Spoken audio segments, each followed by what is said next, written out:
candidates like run that say things that are just ridiculous. I mean, there are things that we could never like feasibly do, like, you know, that are so beyond like our financial resources or, you know, that sort of thing. So can they would be a big thing.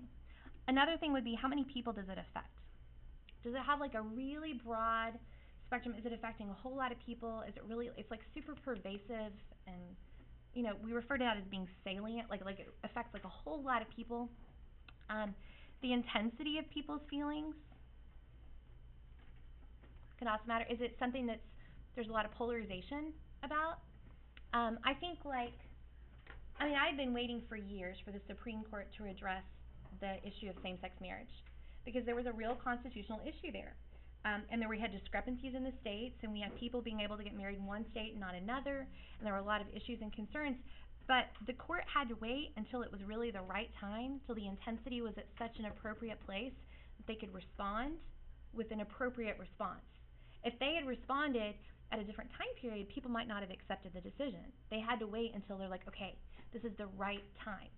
I mean, if you think about some of those like major landmark cases, like some of the civil rights cases, if 10 years prior the court had made that decision about integration, or if we had tried to pass the Civil Rights Act, culturally we wouldn't have been able to accept it. And they have to be real careful about, when policy is passed, are the people going to be willing to follow it? Okay? All right, so government does three things. They create policy, they adopt it into law and say we're going to do it, and then they carry it out, like they implement it and interpret it. So you should recognize these pictures. What are the three parts of our government? Good. You got the executive branch, which is the president, the vice president, but also all of those agencies that are helping to enforce the law. Do y'all know what the word is for all those executive agencies? Do you know this word? Bureaucracy. It's taken me 40 years to learn to spell that right. Bureaucracy.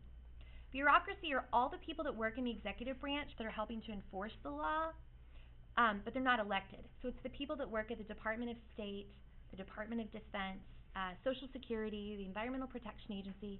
There are hundreds of thousands of people who are doing that. Okay? And then we have the courts.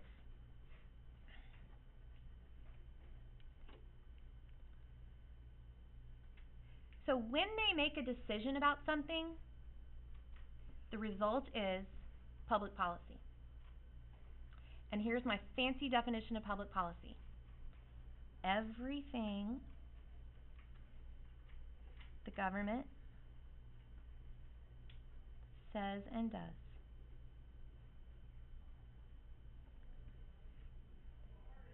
All right, so if there's, say, like, let's say over here that people are really hawking and they're upset about Syria and what's going on in Syria.